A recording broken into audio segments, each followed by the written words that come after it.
कोई माई कलाल किसी को 2 वक्त की रोटी नहीं दिला सकता, क्योंकि रोटी दिलाने वाला वो मालिक है।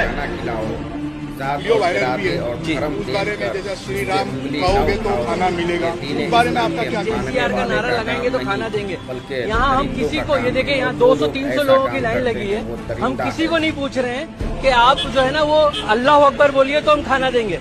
पेट जब भूखा है ना तो अल्लाह अकबर कहने की जरूरत नहीं है, आप आइए और खाना लेके जाइए। और जिसको राजनीति करना, महाराष्ट्र इलेक्शन चल रहा है, कहीं से टिकट ले लीजिए, इंडिपेंडेंट कैंडिडेट खड़े हुई है और इलेक्शन में खड़े हुई है। ये जगह जो है दुख और तकलीफ की है, यहाँ लोग दुख और तकलीफ में आते हैं, कोई शौक से नहीं आता है। यहाँ मुसलमान लोग खाना बांट है, जैसे लोग ने कहा कि अल्लाह अकबर कहो तो ही आपको खाना मिलेगा, या जय सिया राम बोलो तो ही आपको खाना मिलेगा। ऐसे नहीं, आपको खाना लेने में कोई दिक्कत नहीं, मुसलमान नहीं, कोई चीज का दिक्कत नहीं। जैसा कि उस दिन जो वीडियो वायरल हुआ, जय सिया राम बोलेगे तो ही खाना मिलेगा, वरना उसे खाना नहीं दिया, वो सही है या गलत है?